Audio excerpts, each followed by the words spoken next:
एक बार एक राजा किसी ऐसे व्यक्ति की तलाश कर रहा था जिसमें 4 खूबियाँ हों। उसने तलाश किया और उसे कोई मिला। वो कोई और नहीं, उसका अपना नाई था।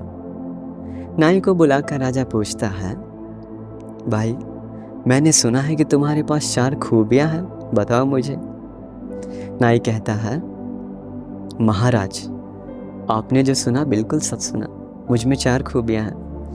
पता है महाराज, मेरी सबसे पहली खूबी क्या है? मैं कभी भी ईर्ष्या नहीं करता, ये मेरी पहली खूबी है। दूसरी खूबी है, मैं कभी भी शराब नहीं पीता। और मुझे इस दुनिया में किसी भी चीज़ से कोई लगाव नहीं, ये मेरी तीसरी खूबी है। और मुझे चाहे जो भी हो जाए, मुझे गुस्सा नहीं आता। अब वो राजा पूछता है नाई से, नाई अब तुम मुझे ये बताओ कि तुम शराब क्यों नहीं पीते?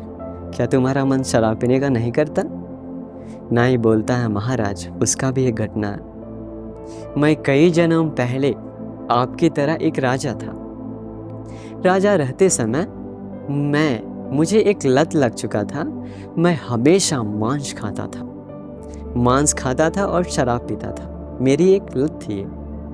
तो एक बार की बात है, एक बार पूर्णिमा के दिन, उस समय मेरे राज्य में कोई मांस नहीं मिल रहा था। लेकिन मेरा जो रसोइया था, खाना बनाने वाला, वो उपोषण के पहले दिन मांस ला कर के रख दिया किचन में। लेकिन एक कुत्ते ने आकर मेरा मांस को खा लिया। मांस खाने के बाद अभी मेरे लिए मांस बचा नहीं। रसोइया क्या किया, अलग अलग सब्जी चावल बनाकर रानी के पास गया। रानी को जाकर बोलता है, महारानी मैं क्या करूं? राजा तो रोज मांस और शराब पीते हैं। मांस खाने के बाद उनको शराब चाहिए ही चाहिए।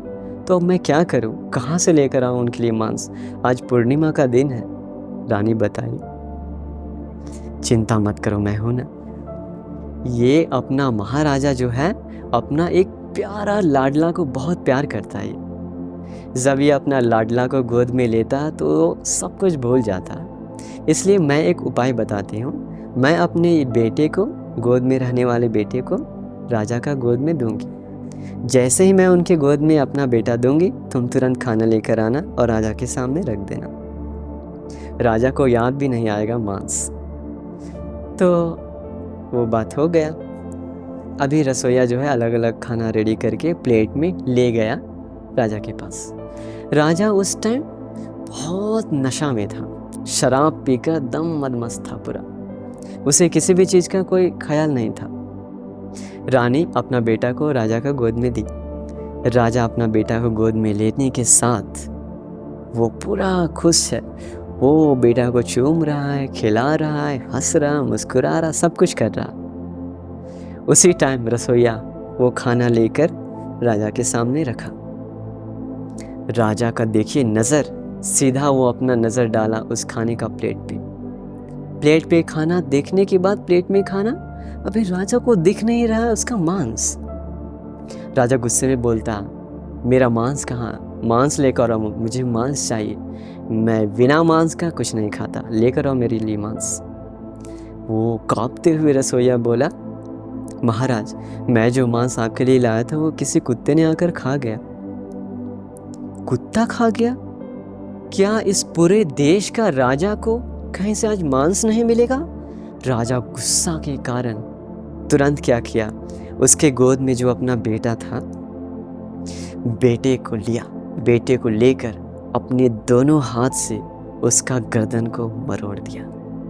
गर्दन को मरोड़ कर फेंक करके देता, बताता है रसोइया, जाओ इसका मांस बना कर लेकर आओ। ऐसा बोलने के साथ वो अपना बेटा को पूरा मरोड़ कर फेंक देता। राजा का दिल में कोई दया नहीं, फेंक कर दे देता। और वो रसोइया रो रो कर किचन में ले जाकर उसके छोटा बेटा का हाथ पैर काट काट कर उसका मांस बना कर लाता। कितना क्रूर है ना। अभी राजा के सामने लेकर आया मांस। राजा नशा में था। अभी वो मांस भरदम खा लिया, सो गया। सुबह हुआ, हर जगह पे हर लोग रो रहा। रानी अपना कमरे में रो रही है। राजा उठा, उसको कुछ पता नहीं चल रहा। रानी को बुलाया। रानी से पूछा, रानी क्या हुआ, तुम क्यों रो रही हो? कहाँ है मेरा लाडला, लेकर आओ उसे मेरे पास। रानी रो रो कर राजा के चरणों पे गिर गई। गिरकर बोलते हैं, महाराज क्या आपको पता नहीं, कल रात आपने अपने बेटे का मांस खाया, क्या आपको पता नहीं? रो रो कर बताई। ऐसा बताने के साथ राजा को बहुत दुख आया। उसे अंदर से क्या तो इतना बड़ा प्रेम जागा अपने बेटे पर, पूरा रोने लगा। रो रो कर वो पूरा अपना महल से बाहर निकला। पूरा हाथ पैर फैलाते फैलाते धरती पे गिर गया। गिरकर धरती का बालू लेकर अपने मुख में रगड़ता, रगड़ कर सोचता, अरे मैंने इतना बड़ा गलती कैसे कर दिया। ये मेरा गलती का करने का सिर्फ एक वजह है, एक कारण है, वो कुछ और नहीं, नशा। शराब की वजह से मैंने अपने बेटे को मार दिया। जिस शराब की नशा से मैंने अपना बेटे को खो दिया, वो शराब मुझे नहीं चाहिए। मैं कभी भी जन्मों जन्म में ऐसा शराब का सेवन नहीं करूँगा, ऐसा दृढ़ संकल्प लिया। देखिए वो बात भी सफल हुआ। वो राजा मर गया, अपना कर्म के अनुसार अलग अलग जगह पे गया। लेकिन जिस दिन से वो संकल्प लिया, उस समय से उसे कभी भी नशा नहीं आया।